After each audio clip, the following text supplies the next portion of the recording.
Someone in your village starts hearing voices. So naturally, you drill a neat little hole in their skull and hope the bad spirits fly out like steam. Totally normal. Okay, here is what we actually know. Some theories about how ancient humans handled the insane, or what we'd now call mental illness, psychosis, extreme mood swings, seizures, and altered states. Number 7. The "you're cursed, please leave" theory. Here's the bleak one. Some communities may have treated severe mental distress as a dangerous taboo, something contagious, shameful, or supernatural in the worst way, and pushed the person out. Science anchor: the problem is evidence. Archaeology doesn't exactly label a skeleton banished for paranoia. So this theory leans on cross-cultural anthropology and later historical patterns. When people don't understand a condition, they sometimes respond with fear and exclusion. And ancient law codes and myths do show a world obsessed with impurity, omens, and bad influence. Humor aside, it's basically the prehistoric version of "have you tried not being possessed?" But here's the twist. Even if banishment happened, it probably wasn't the default. The fact that we find so many ancient people who lived years with serious injuries suggests groups weren't automatically tossing vulnerable members off the cliff, sometimes literally. Still, fear is a powerful tool. And if you want fear to become a ritual, that takes us to a much more dramatic idea. Number 6. Neolithic demon venting, trepanation. Yes, the skull hole thing is real.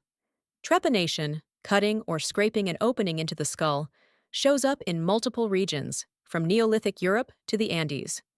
And some skulls show healing around the edges, meaning the person lived afterward, which is both impressive and terrifying. Science anchor: paleopathologists can tell whether bone remodeled after surgery. Many did. So this wasn't always a one-way ticket. Also, trepanation could have been used for head trauma, pressure relief, chronic pain. No, wait. Possibly seizures too, though that's harder to prove. The insane theory is that people believed madness was caused by spirits trapped inside, and the hole let them out. Is that documented? Not directly for most early cases.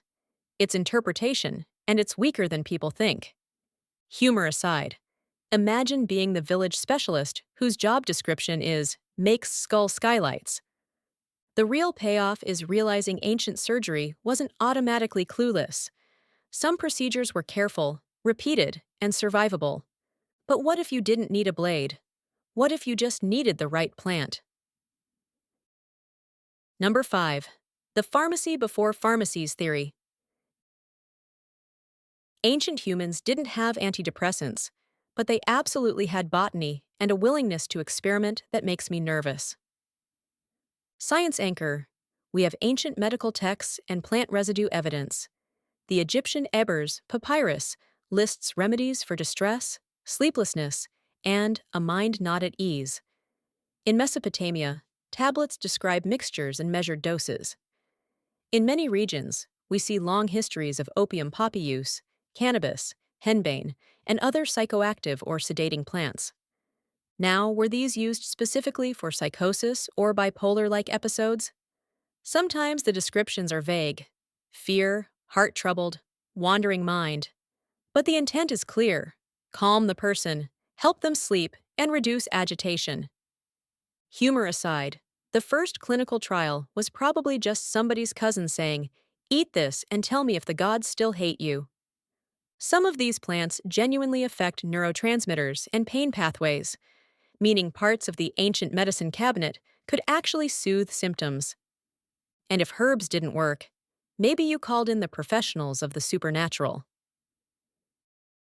Number 4. Exorcism as community mental health care. When you hear exorcism, you picture horror movies. Ancient versions could be scary, sure, but also structured, social, and weirdly supportive. Science anchor: Mesopotamia gives us receipts. The Ashipu, ritual specialist, and Easu, medical practitioner, worked with written incantations and treatments. Texts like the Maklu series describe rituals to combat malevolent forces thought to cause suffering, night terrors, intrusive thoughts, sudden personality changes. Egypt and later Mediterranean cultures also mixed prayer, fumigation, amulets, and spoken formulas. Now, did spirits cause psychosis? No. But the process matters. The person wasn't alone. The family gathered. The community acknowledged the crisis.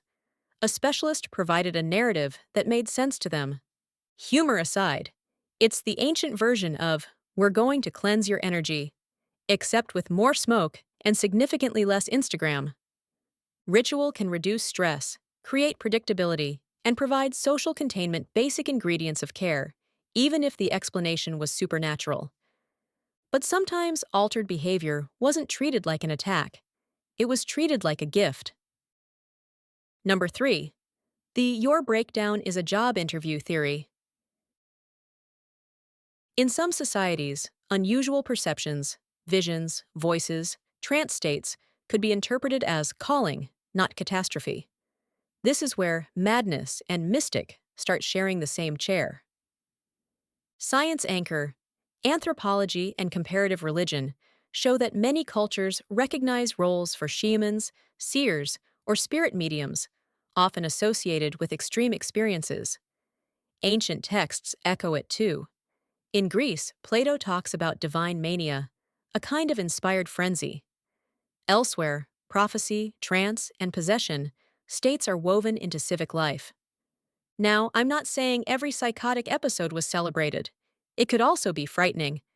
But the theory is that some individuals were channeled into social roles where their difference was contained and given meaning. Humor aside, congratulations, your insomnia, terror, and dissociation mean you're promoted to talking to the sky. Reframing can change outcomes.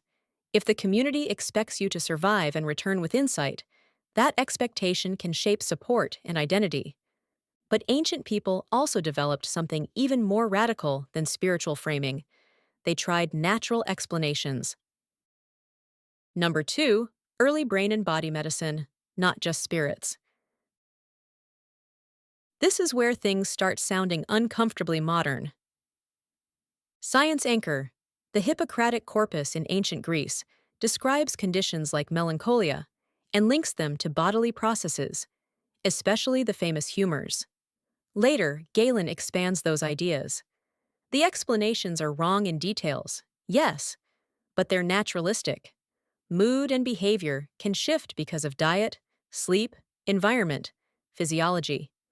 Treatments included baths, exercise, music, regulated routines, and food changes, plus medications. And it wasn't only Greece. Mesopotamia sometimes treated illness with both ritual and medicine side by side. Because why not throw the whole toolbox at suffering? Humor aside, imagine being prescribed less cheese, more walking, and please stop staring at the moon for 6 hours. The big payoff is that ancient doesn't automatically mean superstitious only. There were attempts, real attempts, to classify symptoms and respond systematically. So what's stronger than medical theory? The quiet evidence that, theory or not, people were kept alive by other people. Number 1. They took care of each other theory. The strongest theory is also the least cinematic. Ancient humans often handled severe impairment, possibly including mental illness, through plain and ongoing care. Science anchor, bioarchaeology shows individuals surviving long periods with injuries or conditions that would have been debilitating without help. The famous Neanderthal from Shanidar Cave lived years with significant disabilities. Across sites and eras, we find healed fractures, chronic disease, tooth loss, and people who couldn't hunt or flee easily. Yet they didn't just vanish from the record. Now, mental illness doesn't fossilize neatly, but care does. If a group repeatedly supported members who needed feeding, protection, and patience, it's reasonable, careful word, reasonable to think some communities also supported those in psychological crisis. And support isn't just kindness, it's practical. Someone watches you, keeps you from wandering off, brings water, sits through the night, redirects you when you spiral. That's not glamorous. It's human. Humor aside, the real ancient superpower wasn't fire. It was somebody saying, I've got them, go sleep. The payoff is realizing compassion isn't a modern invention, it's an old survival strategy. And that's the weirdest ending. The past doesn't just show us fear and holes in skulls, it shows us hands reaching out anyway. They didn't have our words psychosis, depression, or trauma. But they had the same messy problem. A mind can become a storm. Sometimes they feared it, sometimes they sanctified it, sometimes they medicated it, and sometimes they simply stayed close until it passed. History is brutal, and then, occasionally, it's tender.